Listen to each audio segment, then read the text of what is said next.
नमस्कार दोस्तों, कैसे हैं आप लोग। 12 सितंबर 2023 के एडिटोरियल एनालिसिस और करंट अफेयर्स एनालिसिस में आपका स्वागत है। कौन कौन से टॉपिक्स में आपके साथ डिस्कस करने वाला हूं, अच्छे टॉपिक्स है दोस्तों। आज एक टॉपिक है G20 समिट को लेके, एक टॉपिक में भाई नोवाक जोकोविच की बड़ी तारीफें की गई हैं, इन्होंने यूएस ओपन फिर से जीत लिया है।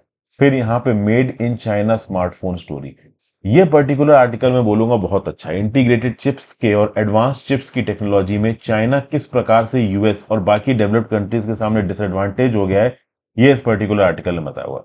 तो इस आर्टिकल को डिटेल में डिस्कस करेंगे। अच्छा आर्टिकल है, वन ऑफ द बेस्ट आज का। उसके बाद इंडिया की फूड इनसिक्योरिटी को लेकर एक आर्टिकल है, ठीक है, कुछ जनरलाइज टर्म्स इसमें दे रखे हैं। इस आर्टिकल को भी डिटेल में आपके साथ बातचीत करूंगा। तो एडिटोरियल में इतनी बातचीत होगी आपके साथ। करंट अफेयर्स के अंदर दोस्तों, 50 साल से ज्यादा के जो उम्र के लोग होते हैं उनमें से केवल 16% वैक्सीन को लेते हैं, और हर प्रकार की वैक्सीन की बात हो रही है। यहां पे सिर्फ कोविड की वैक्सीन की बात नहीं हो रही है, बात याद रखिएगा। तो क्या बताया जा रहा है इस पर्टिकुलर आर्टिकल में, इसको देखेंगे। चाइना के इकोनॉमिक स्लोडाउन को लेकर एक आर्टिकल है। एक तो एडवांस चिप में कैसे डिसएडवांटेज है वो अलग है, और इकोनॉमिक स्लोडाउन, चाइना की इकोनॉमी आपको प्रॉपर तरीके से इस आर्टिकल में समझ में आएगी। काफी अच्छा डिटेल्ड एनालिसिस है इस आर्टिकल में। उसके बाद ग्रीशम लॉ, क्यों ओवरऑल अगर सरकार किसी पर्टिकुलर करेंसी की वैल्यू फिक्स करती है तो फिर वो करेंसी बैड करेंसी हो जाती है। किसी करेंसी को अगर सरकार द्वारा अंडर वैल्यू किया जाता है तो वो बैड करेंसी हो जाती है, और वो बैड करेंसी कहीं ना कहीं गुड करेंसी को नुकसान पहुंचाने लगती है।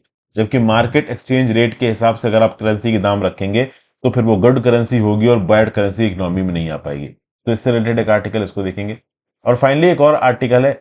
इनफैक्ट यहाँ पे दो आर्टिकल्स के थ्रू मैं आपको ये समझाने की कोशिश करूंगा कि 2014 में जो सुप्रीम कोर्ट का जजमेंट आया था सुब्रमण्यम स्वामी केस में, जिसमें यह बोला गया था कि सीबीआई अव्वल हायर लेवल के जो केंद्र के सरकार के ऑफिसर्स हैं उनके खिलाफ करप्शन के केसेस इंस्टीट्यूट कर सकती है बिना सरकार की परमिशन लिए। ये 2003 से लागू होगा, ना 2014 से। तो रेट्रोस्पेक्टिव इफेक्ट के साथ ये कानून लागू होगा, और आर्टिकल 20 क्लॉज 1 का वॉयलेशन इसको नहीं माना जाएगा, क्योंकि ये बोलता है कि आपको सजा केवल उस कानून के हिसाब से दी जा सकती है जब आपने क्राइम किया, उस समय पे जो कानून एग्जिस्ट करता हो। तो सब डिटेल में हम लोग यहाँ पे समझेंगे शुरू से लेके एंड तक दोस्तों। आगे बढ़ने से पहले वीडियो पे लाइक का बटन, चैनल को अब तक शेयर और सब्सक्राइब नहीं किया कर लीजिए। टेलीग्राम ग्रुप जरूर से ज्वाइन कर लीजिए। इस लेक्चर की पीडीएफ आपको टेलीग्राम ग्रुप में मिलती है। अगर आप यूट्यूब पे इस वीडियो को देख रहे हैं तो टेलीग्राम ग्रुप का लिंक आपको नीचे दे के रखा हुआ है। ठीक है भाई, शुरुआत करता हूं बिना टाइम वेस्ट किए दोस्तों इस एडिटोरियल एनालिसिस की। पहला आर्टिकल, पहले दो आर्टिकल्स देखिए मेरे हिसाब से उतने इंपॉर्टेंट नहीं, तो उनको जल्दी खत्म करेंगे। G20 समिट के रिस्पेक्ट में बात हो रहा है। नई दिल्ली डिक्लेरेशन यहाँ पे अडॉप्ट हो गया। अब नई दिल्ली डिक्लेरेशन के अडॉप्ट होने के बाद अलग अलग कंट्रीज के अलग अलग स्टेटमेंट आ रहे हैं। सबसे खास स्टेटमेंट आ रहा है चाइना का। चाइना ऑब्वियस सी बात है, सीधे सीधे तो इंडिया को क्रिटिसाइज नहीं कर सकता, इसलिए इनडायरेक्टली क्रिटिसाइज करता रहता है। तो चाइना ये बोल रहा है कि नई दिल्ली डिक्लेरेशन इस बात को प्रूव करता है कि जो G20 ग्रुपिंग है ये एक इकोनॉमिक ग्रुपिंग है, जियो पॉलिटिकल ग्रुपिंग नहीं है। क्योंकि ऑब्वियस सी बात है, रशिया यूक्रेन वॉर को लेकर न्यूट्रल पैराग्राफ को अडॉप्ट किया गया है, ना रशियन स्टांस लिया गया है ना वेस्टर्न स्टांस लिया गया है। तो रशिया यूक्रेन वॉर में जो पोजीशन है वो काफी मेलो डाउन है, काफी न्यूट्रलाइज्ड है। तो इससे चाइना एक्स्ट्रापोलेट करके बोल रहा है कि भाई इकोनॉमिक ग्रुपिंग है, जियोपॉलिटिकल ग्रुपिंग नहीं है, और जियोपॉलिटिकल चीजों को हम यहाँ पे वैसे भी डिस्कस नहीं करते। इस पर्टिकुलर G20 की समिट का फाइनल डॉक्यूमेंट लाने में G7 और यूरोपियन यूनियन की कंट्रीज ने इंडिया की काफी मदद की है। ओवरऑल इन्होंने अपने स्टांस को मेलो डाउन किया है, वो स्टांस जो कि यूक्रेन वॉर में रशिया को क्रिटिसाइज कर रहा था। देखिए, यूएन सिक्योरिटी काउंसिल में एक भी single statement Russia Ukraine war पे पास नहीं हो पाया बिना वीटो के, और यहाँ पे G20 डिक्लेरेशन को, न्यू दिल्ली डिक्लेरेशन, इंडिया ने बिना वीटो के साइन करवा लिया, बिना किसी अपोजिशन के। अपने आप में बहुत बड़ी चीज है, और इसमें बड़ा क्रेडिट जाता है G7 कंट्रीज को, वेस्टर्न कंट्रीज को, जिनके साथ इंडिया की अच्छी बनती है। वो इंडिया की इस इंटरनेशनल लीडरशिप को खराब नहीं होने देना चाहते थे, उसलो इन्होंने इंडिया को सपोर्ट किया और यूक्रेन वॉर में अपने स्टांस को, अपने स्टेटमेंट को थोड़ा मेलो डाउन किया। यहाँ पे अगर आप देखो तो G20 में जो भी मिनिस्टीरियल मीटिंग हुई है वो बिना किसी सक्सेस से खत्म हुई है, बिना किसी ज्वाइंट स्टेटमेंट के खत्म हुई। इसलिए न्यू दिल्ली डिक्लेरेशन का ज्वाइंट स्टेटमेंट के साथ खत्म होना अपने आप में बहुत मुश्किल था।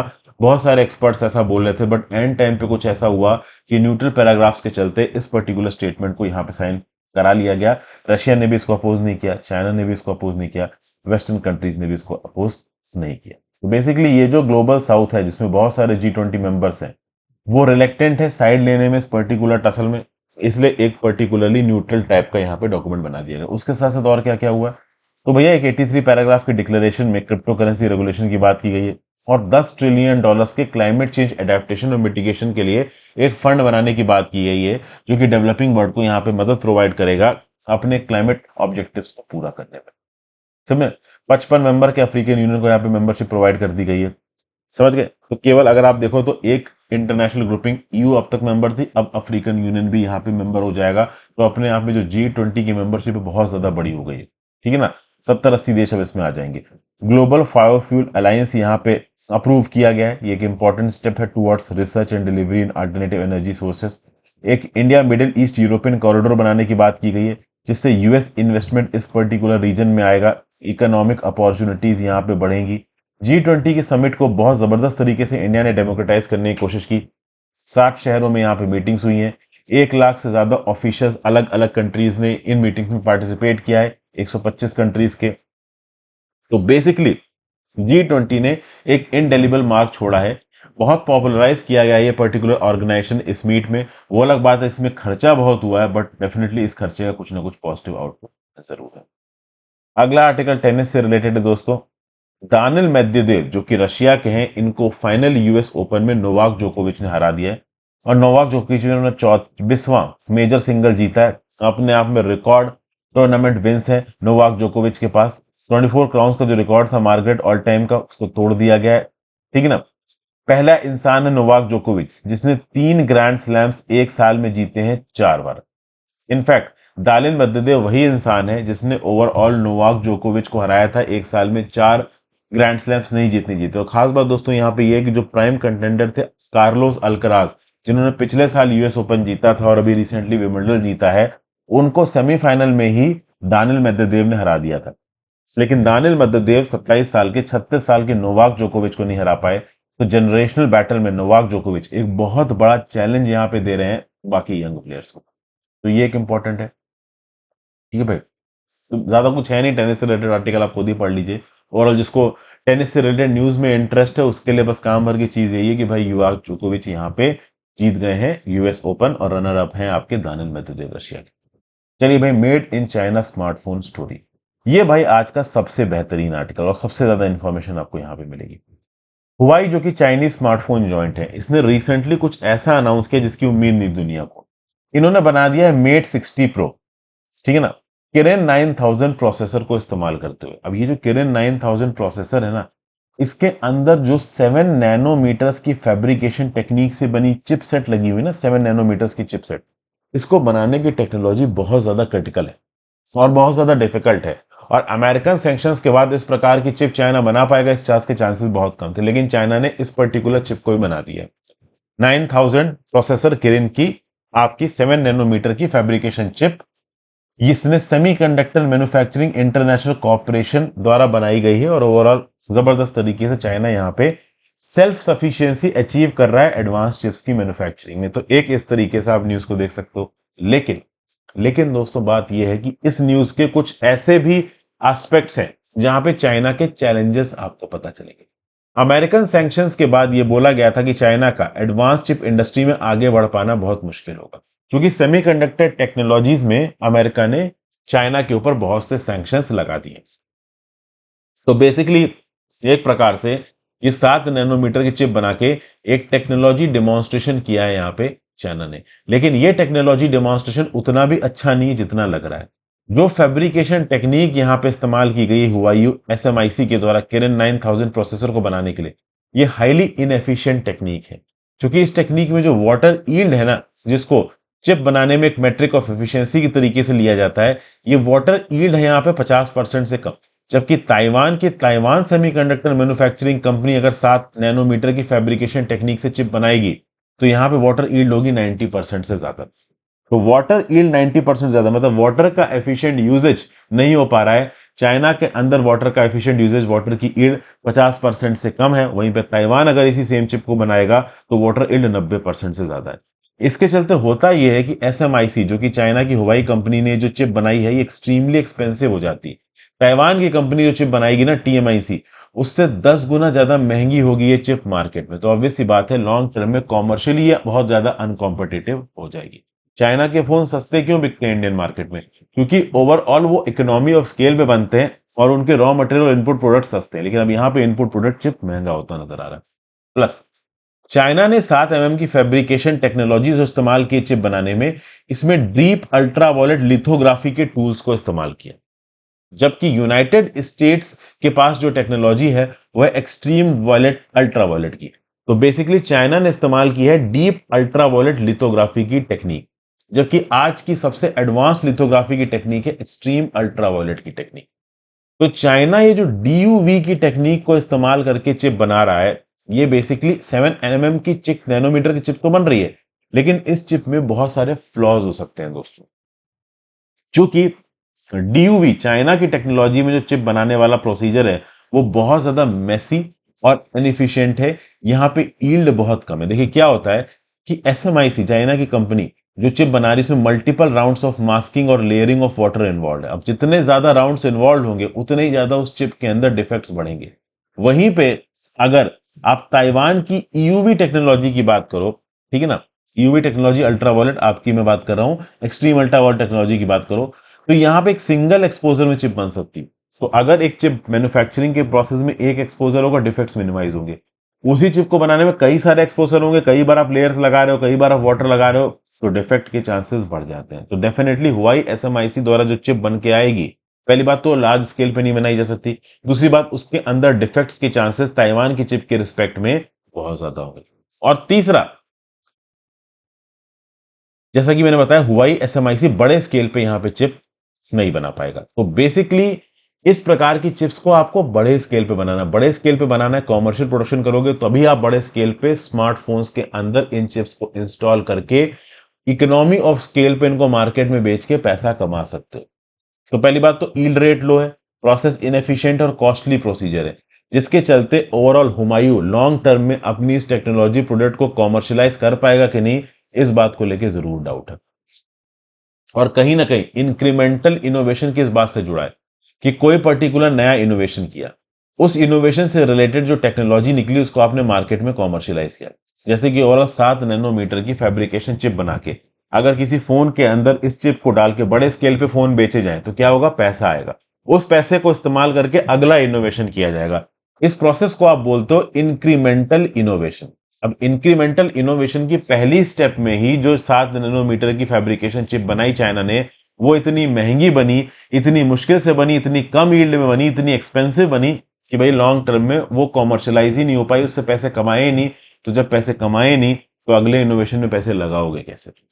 समझ गए? तो भाई यूएस लेड इकोसिस्टम में अब China led ecosystem, China chip ecosystem को काफी नुकसान हो रहा है। देखिए अमेरिका के पास ऐसा नहीं कि सारी चिप उनकी कंट्री के अंदर बन रही, अमेरिका के पास पूरी की पूरी एक सप्लाई चेन बनी हुई है और उस सप्लाई चेन के अंदर अलग अलग प्लेयर्स, अलग अलग आप कह लो टेक्नोलॉजीज में एक्सपर्ट है। जैसे फॉर एग्जांपल जो एग्जिस्टिंग सप्लाई चेन है उसमें यूएस सप्लाई मतलब स्पेशलाइज करता है ईडीए टूल्स में और डिजाइनिंग में, नीदरलैंड्स आप कह लो एक्सपर्ट है लिथोग्राफी टूल्स को बनाने में, जापान एक्सपर्ट है मैन्युफैक्चरिंग स्पेशलाइज्ड मटेरियल्स में, ताइवान और साउथ कोरिया एक्सपर्ट्स हैं फैब्रिकेशन में। तो ये आप देखो, तो Taiwan, South Korea, US, Netherlands, Japan, इन सब का एक गुट बना हुआ है और पहले ये गुट चाइना के साथ इंगेज करता था। यूएस सैंक्शंस के बाद इस गुट ने चाइना के साथ इंगेज करना कर दिया है बंद। तो अब चाइना को हो गई है यहां पे प्रॉब्लम। क्यों? क्योंकि अब ये जितनी भी चीजें ये कंट्रीज अलग अलग कर रही हैं, जापान, नीदरलैंड, साउथ कोरिया, वो चाइना को अकेले करना पड़ेगा और सब कुछ चाइना के अंदर करना पड़ेगा और हर तरीके की चीजों को करने में बिलियंस ऑफ डॉलर्स का इन्वेस्टमेंट, टाइम और रिसर्च चाहिए, जिसमें समय जाएगा। तो बेसिकली यहां पे चाइना एक नेचुरल डिसएडवांटेज पे आ गया। समझ गए बात को? क्योंकि किसी भी एक डोमेन में स्पेशलाइज करना, साउथ कोरिया जिस डोमेन में स्पेशलाइज करता है, यूएस जिसमें, जापान जिसमें, उसी को स्पेशलाइज करने में बहुत सारा पैसा और समय चाहिए। तो सारे डोमेन्स में अपने आप में स्पेशलाइज कर पाना इम्पॉसिबल है। समझ गए बात को? तो ये सब बातें ओवरऑल यहाँ पे बोली जा रही है। और चाइना का जो इकोसिस्टम है चिप मेकिंग का वो यूएस जितना एलोबरेट है नहीं। तो चाइना बेसिकली यहाँ पे आइसोलेट हो गया। इसीलिए बहुत सारे एक्सपर्ट्स चाइना के जी जिनपिंग की स्ट्रैटेजी को एक फेल्ड स्ट्रैटेजी बोलते हैं। जी जिनपिंग अपने चाइना के पैसों के ताकत के दम पे हीरो बना फिर रहे हैं और दुनिया भर से पंगा ले रहे हैं, लेकिन ये पंगा इनको लॉन्ग टर्म में महंगा पड़ सकता है। ठीक है भाई? तो बेसिकली यूएस लेड इकोसिस्टम के अंदर जो कॉस्ट है चिप मैन्युफैक्चरिंग से रिलेटेड, वो पार्टिसिपेटिंग कंट्री में बढ़ती है। जापान हो गई, नीदरलैंड हो गई, सिंगापुर हो गई, साउथ कोरिया हो गई, ताइवान हो गई, ये अपने आप में इकोनॉमिकली एडवांस्ड कंट्रीज है। उसके साथ साथ इनकी जीडीपी भी काफी बड़ी है, इनकी टेक्नोलॉजिकल प्रोग्रेस भी काफी बड़ी है। तो इसके बेसिस पे ओवरऑल ये सारी कंट्रीज आपस में चिप मैन्युफैक्चरिंग की कॉस्ट को शेयर करते हैं, टेक्नोलॉजी को शेयर करते हैं। चाइना को अब ये सारी टेक्नोलॉजी अकेले ही मास्टर करनी पड़ेगी, जो कि अपने आप में बहुत मुश्किल है, क्योंकि चाइना के पास इतने रिसोर्सेज भी नहीं जितना इन सारी कंट्रीज के पास मिला के है। और यूएस लेड जो टेक इकोसिस्टम है ना, वो डाइवर्स रीजन से टैलेंट को उठाता है। यूएस की एक ओपन इमिग्रेशन पॉलिसी, इंडिया का बेस्ट टैलेंट और दुनिया भर का बेस्ट टैलेंट यूएस में जाके काम करना चाहता है। चाइना में ऐसा है नहीं। चाइना की जो स्ट्रेटेजिक सेमीकंडक्टर इंडस्ट्री है, वहां पे बाहर के किसी बंदे को काम मिलेगा भी नहीं। चाइना के अंदर के लोगों को अगर नौकरी मिलेगी तो उनके बहुत सारे बैकग्राउंड चेक्स वगैरह किए जाएंगे। तो चाइना उस लेवल पे काम भी नहीं करता जिस लेवल पे यूएस काम करता है। और सबसे खास बात दोस्तों ये कि चाइना का जो अथॉरिटेरियन सिस्टम है, जो कि प्रेशर डालता है लोकल लेवल पे साइंटिफिक इनोवेशन का और टाइम बाउंड तरीके से चीजें करने का, ये भी कहीं ना कहीं प्रॉब्लम को कंपाउंड कर सकता है। तो आई होप आपको यहाँ पे चाइना की जो इकोनॉमिक वेरिएबिलिटी है चिप मैन्युफैक्चरिंग में, इसके बारे में एक आइडिया लगा है।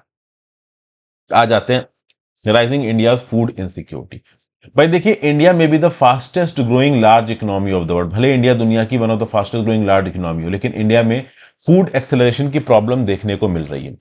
2019 में फूड प्राइसेस बहुत तेजी से बढ़ी और पिछले कुछ सालों में ज्यादा रही है। एनुअल इन्फ्लेशन 11% से ज्यादा रहा है और ये continuing high food price inflation ने एक पॉपुलेशन के सेक्शन को काफी परेशान किया है।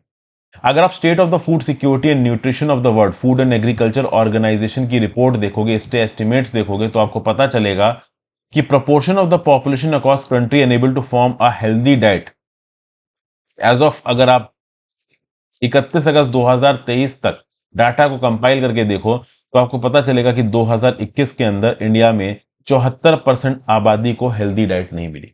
तो अगर आप इंडिया की आबादी मानते हो 140 करोड़ की या फिर 1400 मिलियन की, ठीक है ना, या फिर 1.4 बिलियंस की, तो इसका 74% लगभग हो जाता है 1 बिलियन। 100 करोड़ लोग, 1000 मिलियन लोग, ये लोग यहाँ पे कहीं ना कहीं हेल्दी डाइट नहीं पा रहे हैं। इनका प्रॉपर तरीके से शरीर का डेवलपमेंट नहीं हो पा रहा है, ये अपनी फूड रिक्वायरमेंट्स का खर्चा नहीं उठा पा रहे हैं, ठीक है ना। एक स्टडी और कंडक्ट की गई थी द हिंदू में, जिसमें यह बताया गया था कि मुंबई सिटी में 2018 से लेकर 2023 तक घर के अंदर एक थाली प्रिपेयर करने की जो कॉस्ट है वो 65% बढ़ी है 2018 से लेकर 2023 में। लेकिन ओवरऑल मैनुअल वर्कर की तनख्वाह केवल 38% बढ़ी है और सैलरीड वर्कर की तनख्वाह केवल 28% बढ़ी है। तो जहां पे एक सैलरीड वर्कर की तनख्वाह केवल 28% बढ़ रही है और थाली को बनाने की कॉस्ट 65% बढ़ रही है, तो लोगों की परचेजिंग पावर कैपेसिटी बहुत ज्यादा यहां पे कॉम्प्रोमाइज हो रही है, जिसका इंपैक्ट अलग अलग तरीके से देखने को मिलता है। क्योंकि परचेजिंग पावर कैपेसिटी कॉम्प्रोमाइज हो रही, उनकी न्यूट्रिशनल एफिशिएंसी कॉम्प्रोमाइज होगी, एनीमिया की प्रॉब्लम बढ़ेगी, न्यूट्रिशन डिफिशियंसी बढ़ेगी, वगैरह वगैरह। समझ गए बात को। 50% से ज्यादा एडल्ट वुमेन एनीमिक मानी जा रही है यहाँ पे। ओके, अगर आप देखो तो एफएओ की फाइंडिंग के हिसाब से कुछ जगहों पे ये भी बोला गया कि इंडिया में आधे से ज्यादा लोग एक हेल्दी डाइट अफोर्ड नहीं कर सकते। अब मान लीजिए फूड एंड एग्रीकल्चर एजेंसी के या फिर ये मान लीजिए कि ओवरऑल ये जो 1400 मिलियन लोगों का बारे में बोला जा रहा है ना कि भाई 1400 मिलियन लोगों को ठीक से खाना वगैरह नहीं मिल पा रहा है, मतलब 1400 मिलियन लोग इंडिया की आबादी और इसके 74% लोगों को ठीक से खाना नहीं मिल पा रहा है, तो लगभग हो गए 1000 मिलियन। अब अगर 1000 मिलियन ओवर काउंटिंग भी है तो इसको 100% ओवर काउंटिंग भी मान लो तो भी 500 मिलियन लोग इंडिया के अंदर प्रॉपर खाना नहीं पा रहे, मतलब 50 करोड़ लोग प्रॉपर खाना नहीं पा रहे हैं। 50 करोड़ दुनिया भर के सारे देशों की आबादी से ज्यादा है। इनफैक्ट 50 करोड़ से ज्यादा आबादी इंडिया के अलावा केवल एक देश की है और वो है आपका चाइना।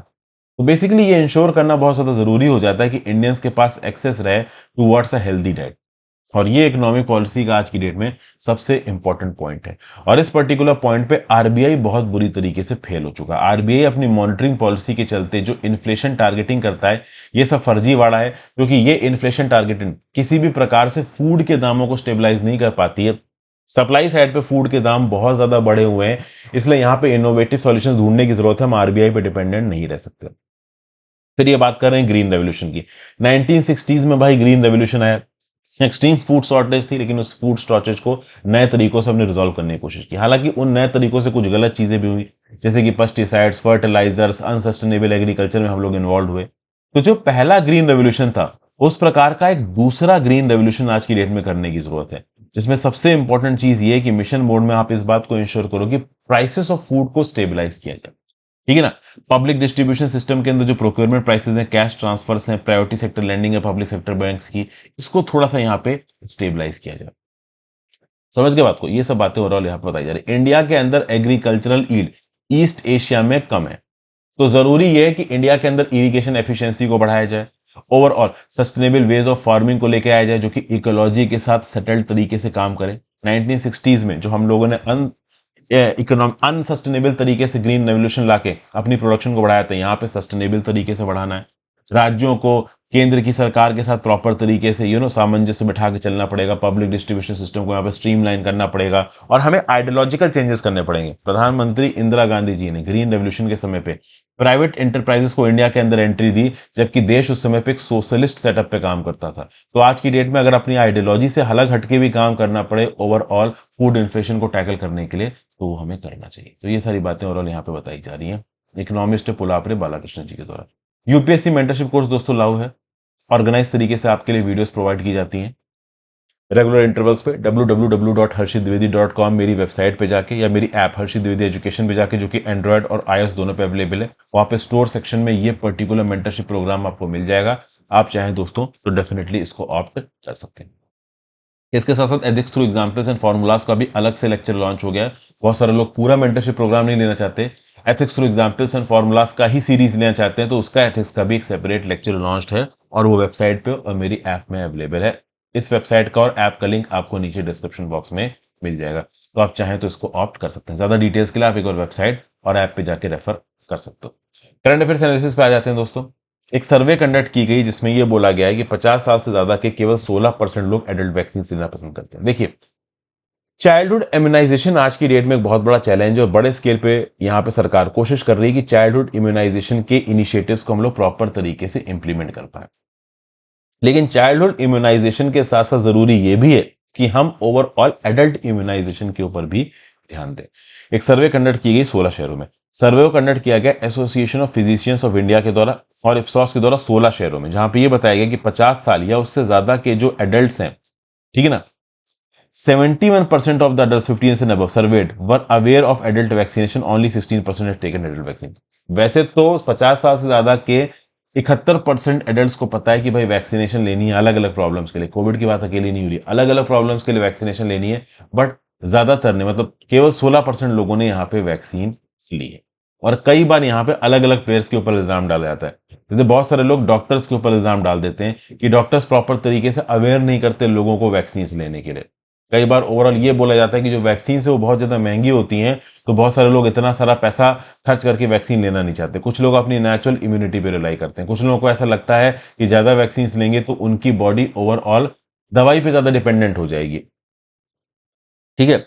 जैसे कि for example 69% of the adult and their caregivers मतलब एडल्ट के जो भी केयर टेकर्स हैं, उनके बेटे वगैरह हो सकते हैं, इन्होंने डॉक्टर से पूछा ही नहीं एडल्ट वैक्सीनेशन के बारे में, क्योंकि उनको ऐसा लगा कि अगर एडल्ट वैक्सीनेशन की जरूरत है तो डॉक्टर खुद ही बताएगा। यहाँ पे समझ गए बात को। बहुत सारे एडल्ट्स को यहाँ पे 50% से ज्यादा एडल्ट्स को यहाँ पे ये लगता है कि मल्टीपल डोजेज ऑफ वैक्सीन लेने से वो वैक्सीन पे पूरी तरीके से डिपेंडेंट हो जाएंगे, तो ऑब्वियसली बात है वो अपनी नेचुरल इम्यूनिटी को कॉम्प्रोमाइज नहीं करना चाहते। ये पर्टिकुलर फैक्टर मैं बोलूंगा फिर भी थोड़ा पॉजिटिव है।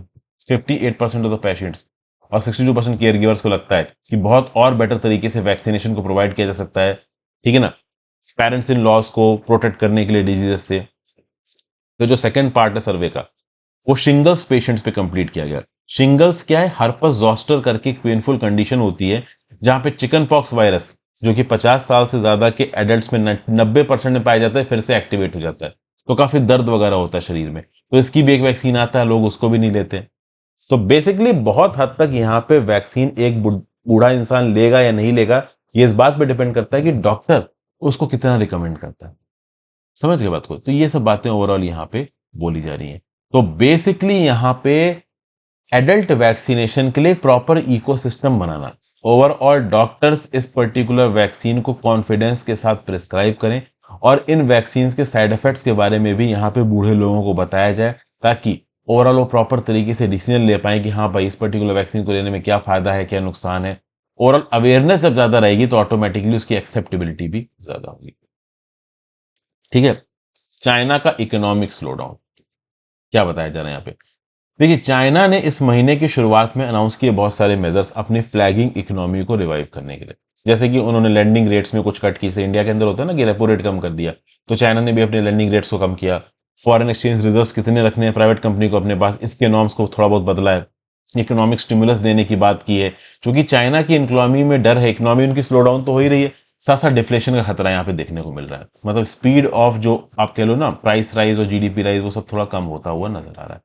जो इकोनॉमिक डाटा निकल के आ रहा है चाइना से पिछले कुछ महीनों का, वो ये बता रहा है कि वर्ल्ड सेकेंड लार्जेस्ट इकोनॉमी में सब कुछ सही तरीके से नहीं चल रहा है। उसकी एक बड़ी वजह है कि चाइना के प्रेसिडेंट जी जिनपिंग की जो जीरो कोविड पॉलिसी चली थी 3 साल तक, उसने कहीं ना कहीं चाइनीज इकोनॉमी की कमर तोड़ के रख दी। और जब ये जीरो कोविड पॉलिसी खत्म हुई, तब शुरू शुरू में तो सबको लगा कि भाई इतनी तेजी से चाइना की इकोनॉमी में रिबाउंड आएगा कि पूरी दुनिया की इकोनॉमी पॉजिटिव ग्रोथ में चली जाएगी, बट एक्चुअली में ऐसा हुआ नहीं। जो प्रोजेक्टेड एनुअल ग्रोथ रेट है इस साल चाइना की, वो है लगभग 3%। ये पिछले 3 डेकेड्स में सबसे ज्यादा कम होगी। तो बेसिकली लेट 2022 में चाइना ओपन होने के बाद शुरू में तो तेजी से बढ़ा, बट बाद में चीजें धीमी हो गई। शुरू में लोकल टूरिज्म बढ़ा, रिटेल एक्सपोर्ट ग्रोथ बढ़ी, लेकिन सबसे पहला जो बबल बस्ट होके निकल के आया है चाइना के अंदर, वो है इनके आप कह लो रियल एस्टेट सेक्टर का। जब एवरग्रांड नाम की इनकी कंपनी बैंकरप्ट हो गई या फिर इंसॉल्वेंसी उसने डिक्लेयर की। अब थोड़ा यहाँ पे मैं और आपको डिटेल में चीज समझाने की कोशिश करता हूँ। चाइना में बहुत सारे इनके इकोनॉमिक इंडिकेटर्स फॉल्टर करते नजर आ रहे हैं। जैसे चाइना के जो एक्सपोर्ट्स हैं, वो दिसंबर 2021 में 340 बिलियन डॉलर थे, और वो मई 2023 में 284 बिलियन डॉलर तक पहुंच चुके हैं। इनफैक्ट जुलाई 2023 में जुलाई 2022 के कंपैरिजन में 14.5% कम होते नजर आए। और जो इनके इंपोर्ट्स हैं वो भी घट रहे हैं। ओवरऑल 12.4% पिछले साल के रिस्पेक्ट में इंपोर्ट्स घटे हैं चाइना के। तो इससे क्या नजर आता है? एक वीक डोमेस्टिक डिमांड नजर आती है चाइना के अंदर। चाइना का जो ग्लोबल ट्रेड सरप्लस था कि एक्सपोर्ट ज्यादा करते हैं इंपोर्ट कम करते हैं, ये भी 20.4% घट के 80.6 बिलियन डॉलर्स पे आ चुका है। ठीक है, तो ये चीजों से आपको क्या पता चल रहा है कि चाइना के जो एक्सपोर्ट और इंपोर्ट फिगर्स इनॉर्मस क्वांटिटी में हुआ करते थे ना, खासकर एक्सपोर्ट्स, वो अब यहां पे कम होते हुए नजर आ रहे हैं। ठीक है, बहुत सारी कंपनियां जो पहले बड़े स्केल पे हायरिंग फायरिंग कर रही थी, उन्होंने अब फायरिंग शुरू कर दी है। हायरिंग के लेवल्स बहुत कम देखने को मिले हैं। अनएम्प्लॉयमेंट लेवल रिकॉर्ड हाई 21% पहुंच चुका है जून के अंदर, नेशनल अर्बन रेट के 4 गुना है। नेशनल डेप्ट और लोकल गवर्नमेंट डेप्ट ये भी धीरे धीरे करके यहां पे बढ़ रहा है। और इन सब चीजों की शुरुआत जीरो कोविड पॉलिसी में हो गई थी। बेसिकली देखा जाए तो चाइना का जो ग्रोथ की ट्रेजेक्ट्री है ना दोस्तों, वही अपने आप में उसका कंसेप्ट ही हिला हुआ है। क्यों? देखिए, चाइना की फॉरेन पॉलिसी की अगर आप बात करो, इकोनॉमिक पॉलिसी की बात करो, तो स्टेट ओनरशिप और सेंट्रल प्लानिंग थी माओ जेडोंग के अंदर। माओ जेडोंग के अंदर इनकी सेंट्रल प्लानिंग के चलते रूरल चाइना और रूरल होता गया, इम्पोवरिश होता गया, गरीब होता गया। 1970s में अगर आप देखो तो एक्यूट अंडर इन्वेस्टमेंट देखने को था बहुत सारे मल्टीपल सेक्टर्स में। उस समय पे एक रेवोल्यूशनरी लीडर आता है चाइना के अंदर, उसका नाम था डेंग जाओपिंग। उसने रिफॉर्म्स करके इकोनॉमी को ओपन अप किया, रूरल एंटरप्राइजेस बनवाए, प्राइवेट बिजनेसेस बनाए, फॉरेन ट्रेड को लिबरलाइज किया। पोस्ट 1978 में चाइना में बहुत सारे सालों में 9% और इनफैक्ट बाद में 13% की ग्रोथ रेट देखने को मिली। इसको मिराकुलस ग्रोथ रेट बोला जाता है चाइना के। चाइना की इस ग्रोथ स्ट्रेटेजी को फॉलो किया गया। अब देखिए, इस पर्टिकुलर चाइना की पॉलिसी में सप्लाई पे एक्स्ट्रॉर्डनरी फोकस था, डिमांड पे फोकस नहीं था। मतलब चाइना की जो जीडीपी बढ़ी हुई नजर आई है ना, वो इन्वेस्टमेंट से बढ़ी हुई नजर आई है, डोमेस्टिक कंजम्पशन से नहीं। जी हाँ दोस्तों, चाइना आज की डेट में इतना एक्सपोर्ट कैसे करता है दोस्तों? चाइना के प्रोजेक्ट्स इंटरनेशनल मार्केट में सस्ते कैसे हैं? उसकी एक वजह है, चाइना ने इन्वेस्टमेंट कर करके अपनी मैन्युफैक्चरिंग कैपेबिलिटीज को डेवलप किया। अब उस मैन्युफैक्चरिंग कैपेसिटी से जब बहुत सारा सामान प्रोड्यूस हुआ, बड़ी क्वांटिटी में सामान प्रोड्यूस हुआ, तो डोमेस्टिकली तो कंज्यूम हुआ ही हुआ है, बाहर के देश भी आके उसको खरीद के गए। तो बेसिकली चाइना की ग्रोथ ट्रेजेक्ट्री अपने आप में प्री डिटरमिन्ड टारगेट है, जिसको हर साल की शुरुआत में बीजिंग की सरकार द्वारा तय किया जाता है। समझ गए? माइकल पैटिस करके प्रोफेसर ऑफ फाइनेंस के पेकिंग यूनिवर्सिटी बीजिंग में, इन्होंने बोला कि 1970 से लेके 2000 के बीच में ये जो एक्सेसिव सप्लाई साइड को बढ़ाने वाली स्ट्रेटजी थी, ये चाइना के अंदर बहुत जबरदस्त तरीके से चली, क्योंकि बहुत सारे सेक्टर में ऑलरेडी अंडर इन्वेस्टमेंट था, वहां पे इन्वेस्टमेंट की जरूरत थी। तो जो स्टेट डोमिनेटेड इंडस्ट्रीज थी, इनको चाइना की बैंकों ने दम से पैसा उधार दिया, चाइना की सरकार ने भी पैसा उधार दिया, कम्युनिस्ट पार्टी ने भी यहां पे दिल खोल के पैसा मार्केट में डाला, जिसके चलते मार्केट में इन्वेस्टमेंट आया, बहुत सारी इनकी मैन्युफैक्चरिंग बढ़ी। अगर आप देखो तो 2010 में चाइना की जीडीपी का 50% तो केवल इनकी इन्वेस्टमेंट थी, जबकि इनका हाउस होल्ड कंजम्पशन केवल 34% था ओवरऑल जीडीपी का। अगर आप पूरी दुनिया की बात करो तो global average house hold consumption of GDP का 60% है, यूएस में 70% है, चाइना में 34%। इससे पता चलता है दोस्तों कि चाइना के अंदर ओवरऑल जो कंजम्पशन है वो as a percentage of GDP कम है, इनका इन्वेस्टमेंट ज्यादा है। क्योंकि ये ओवरऑल इकोनॉमी ऑफ स्केल के कंसेप्ट में मैन्युफैक्चरिंग की बात करते हैं, इससे होता यह है कि डोमेस्टिकली भी चीजें सस्ती हो जाती हैं और दुनिया भर में एक्सपोर्ट करने के लिए भी सस्ती हो जाती है। लेकिन ये सेट पैटर्न बहुत लंबे समय तक काम करने वाला नहीं था। इस समय तक चाइनीज प्रेसिडेंट जी जिनपिंग तक आते आते चाइना के अंदर बहुत सारी घोस्ट सिटीज बन चुकी थी, और इन घोस्ट सिटीज की एक बड़ी प्रॉब्लम थी कि यहाँ पे कोई फ्लैटों को और कॉमर्शियल स्पेसेस को खरीद ही नहीं रहा था। तो तब जी जिनपिंग ने अनाउंस किया कि भाई हम जेन्युइन ग्रोथ चाहते हैं, इन्फ्लेटेड ग्रोथ नहीं चाहते।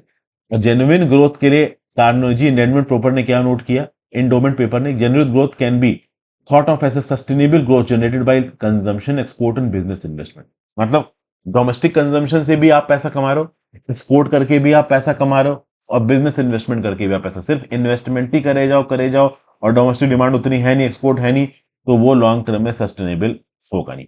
अब कंजम्पशन लेड मॉडल की तरफ ये खिसक रहे हैं, लेकिन कंजम्पशन लेड मॉडल की तरफ खिसकने में प्रॉब्लम ये है कि आज के स्लो डाउन के समय पे कंजम्पशन ज्यादा है नहीं, इंटरनेशनल अनसर्टेनिटी है, लोगों के जेब में जो पैसा है वो लोग अपनी जेब में सिक्योर रखना चाहते हैं, बहुत ज्यादा मार्केट में खर्च कर नहीं रहे। और ये जो पूरा बबल था ना इन्वेस्टमेंट का, वो तब ब्रेक हुआ चाइना के अंदर जब इनकी प्रॉपर्टी इंफ्रास्ट्रक्चर सेक्टर की दूसरे नंबर की सबसे बड़ी फर्म ने यहां पे ऑलमोस्ट बैंकरप्सी की डिक्लेयर की, एवरग्रांड फर्म की मैं बात कर रहा हूं। इनफैक्ट इंटरनेशनली भी चाइना के सामने बहुत सी प्रॉब्लम्स आई हैं। एक तो यूएस चाइना का ट्रेड वॉर चल गया, यूएस ने बोला डी रिस्किंग करेंगे। फिर चाइना प्लस वन स्ट्रेटजी आ गई, तो बहुत सारी कंपनी वगैरह चाइना के अल्टरनेटिव ढूंढने लग गई। ओवरऑल ये एक्सेसिव इन्वेस्टमेंट और कम डोमेस्टिक प्रोडक्शन और रिक्वायरमेंट वाला तो प्रॉब्लम थी, उसके साथ साथ चाइना प्लस वन और यूएस के साथ डी रिस्किंग, इन सब ने भी चाइना के लिए प्रॉब्लम क्रिएट की यहाँ पे। फिर अगर आप देखो, America national bureau of economic research के हिसाब से रियल एस्टेट और उसकी अलाइड एक्टिविटीज चाइना की जीडीपी का 29% कंट्रीब्यूट करते हैं। तो चाइना में हाउस होल्ड लेवल पे जो एसेट्स है ना, उसकी 30% वैल्यू उनके प्रॉपर्टी से निकल के आती है। और चाइना के अंदर कंस्ट्रक्शन सेक्टर ने तगड़ा ही बूम किया। चाइना की कंस्ट्रक्शन सेक्टर की कंपनी ने क्या किया कि बड़े स्केल पे लोन उठाया और कंस्ट्रक्शन करना शुरू कर दिया, अंडर कंस्ट्रक्शन फ्लैट्स को लोगों को बेचना शुरू कर दिया, पैसा आता गया। लेकिन जब इन फ्लैट्स की डिमांड घटी, इन पर्टिकुलर कंपनीज के पास पैसा जाना बंद हुआ, फिर जिन बैंकों ने इन कंपनियों को लोन दिया था वो भी अपना पैसा मांगने लगे, और ओवरऑल ये जो बबल था प्रॉपर्टी सेक्टर में, ये यहां पे बर्स्ट होने पे आ गया। समझ गए? तो बेसिकली यहां पे फिर चाइना की सरकार ने 3 रेड लाइंस रेगुलेशन लेके आया कि कोई भी पर्टिकुलर कंपनी अगर तीनों रेड लाइंस को क्रॉस करेगी तो उसके फिर अकाउंट बुक्स को चेक किया जाएगा। एवरग्रैंड ग्रुप 2021 में कुछ इस प्रॉब्लम से गुजर रही थी, $300 बिलियन का डेप्ट हो चुका है। रिसेंटली ये प्रॉब्लम एक और प्रॉपर्टी कंपनी कंट्री गार्डन में भी देखने को मिली है। कंट्री गार्डन एक समय पे चाइना का सबसे बड़ा प्रॉपर्टी डेवलपर था। आज ओवरऑल देखो तो इनको 1 मिलियन होम्स कंप्लीट करने, बड़े स्केल पे लोगों ने पैसा उठा के मार्केट से लोन लेके कंट्री गार्डन के फ्लैट्स वगैरह खरीद रखे हैं, और कंट्री गार्डन के जो अकाउंट बुक्स है वो हिले हुए हैं, उनके पास नए पैसों का फ्लो नहीं आ रहा है। तो ये सारी चीजें यहाँ पे ओवरऑल चल रही हैं। देखा जाए तो चाइना की ग्रोथ आगे आने वाले समय में उतनी स्पीड से इंटरनेशनल ग्रोथ में कंट्रीब्यूट करेगी, इस बात को लेकर डाउट है। बीसीए रिसर्च के धवल जोशी साहब का क्या बोलना है कि गार्जियन की एक रिपोर्ट बोलती है कि भाई दुनिया भर की जो भी ग्रोथ हुई है पिछले डिकेड में, 41% चाइना से आई है, 22% यूएस से आई है, केवल 9% यूरो एरिया से आई है। तो अगर 2.6% रियल ग्रोथ रेट की बात करो दुनिया की, तो 1.1 परसेंटेज पॉइंट चाइना से आया। अब ये 1.1 परसेंटेज पॉइंट 0.5 परसेंटेज पॉइंट पहुंच चुका है, और आगे आने वाले समय में और कम हो सकता है। फिर अगला भाई आर्टिकल है ग्रीशम लॉ को लेके, what happens when government fix currency exchange rates. देखिए गुड मनी बैड मनी की बात हो रही है। क्या होता है, कई बार दुनिया भर की सरकारें अपनी करेंसी को अंडर वैल्यू कर देती हैं अपने एक्सपोर्ट्स को कॉम्पिटिटिव बनाने के लिए। चाइना अक्सर कर ऐसा करता है कि वो अपने कह लो रेनमिनबी को अंडर वैल्यू कर देता है। तो अंडर वैल्यूशन से होता है क्या एक करेंसी की, कि उस करेंसी की डिमांड बढ़ जाती है, तो ऑब्वियसली बात है उस कंट्री के एक्सपोर्ट्स बढ़ जाते हैं।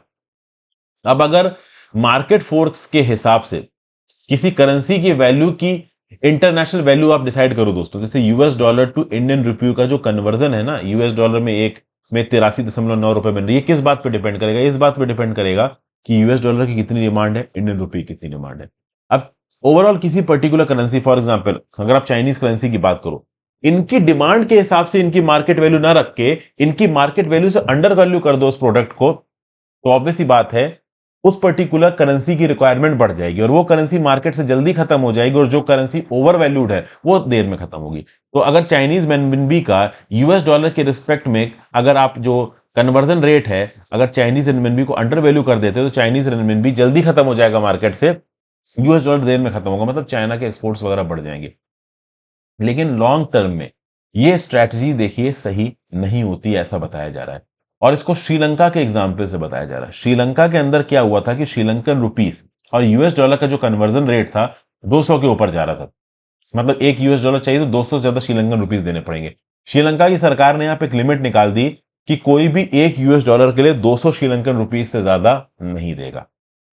अब इसके चलते हुआ क्या, इसके चलते हुआ कि लीगल एक्सचेंज डीलिंग्स नहीं हुई, लेकिन ब्लैक मार्केट प्रोलिफरेट करने लगा। ब्लैक मार्केट के अंदर एक यूएस डॉलर के लिए लोग 200 से ज्यादा श्रीलंकन रुपीस देने लगे। इनफैक्ट श्रीलंका के लोग जिनको श्रीलंका की करेंसी के अंदर भरोसा नहीं था, वो अपनी करेंसी को 200 की बजाय 250 में देके यूएस डॉलर खरीदने लगे, क्योंकि उनको लग रहा था कि उनकी करेंसी की वैल्यू आज 200 है, कल 400 हो जाएगी, कल 600 हो जाएगी और गिरती जाएगी, तो कम से कम उसको यूएस डॉलर में कन्वर्ट करके प्रॉपर तो कर लो। तो बेसिकली ऑथर इस पर्टिकुलर आर्टिकल में ग्रीशम लॉ को कोट करके ये बताने की कोशिश कर रहा है कि दो करेंसीज के बीच का एक्सचेंज रेट मार्केट फोर्सेस के हिसाब से डिपेंड करता है।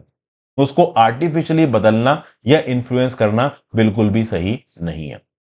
अगर आप आर्टिफिशियली उस पर्टिकुलर कन्वर्जन रेट को इन्फ्लुएंस करते हो, उससे ओवरऑल वो एक्टिविटी ब्लैक मार्केट में प्रोलिफरेट करनी पड़ेगी। और ये सिर्फ करेंसी रेगुलेशन में नहीं, ये कमोडिटीज में भी ये कंसेप्ट काम आता है। कमोडिटीज में भी ओवरऑल किसी एक पर्टिकुलर कमोडिटी की वैल्यू अगर ब्लैक मार्केट में कम हो जाए, मतलब अगर ओवरऑल सरकार के द्वारा कम कर दी जाती है, जैसे फॉर एग्जांपल इंडिया के अंदर फर्टिलाइजर पे सब्सिडी दी जाती थी, तो फर्टिलाइजर सस्ते हो गए, तो फर्टिलाइजर की यूरिया की स्मगलिंग शुरू हो गई थी पाकिस्तान में, चाइना में, क्योंकि पाकिस्तान चाइना में यूरिया बहुत महंगा मिल रहा था और इंडिया के अंदर सरकारी सब्सिडी चलते बहुत सस्ता मिल रहा था, तो स्मगलिंग करना शुरू कर दिया था पाकिस्तान चाइना बॉर्डर से इंडिया का फर्टिलाइजर यूरिया पाकिस्तान चाइना में जाने लगा था। तो किसी भी कमोडिटी में या रुपी में उसको आप अंडर वैल्यू करोगे, उसकी वैल्यू को कम करोगे, तो ओवरऑल उसकी ब्लैक मार्केट में ट्रेडिंग शुरू हो जाएगी, जो कि लॉन्ग टर्म में सही नहीं है। तो बेटर ये रहेगा कि इकोनॉमिक लॉ के हिसाब से, ग्रीशम लॉ के हिसाब से आप जिस चीज की जितनी वैल्यू है उतना ही रखो, तो उससे लॉन्ग टर्म में उस चीज की सस्टेनेबिलिटी बनी रहती है।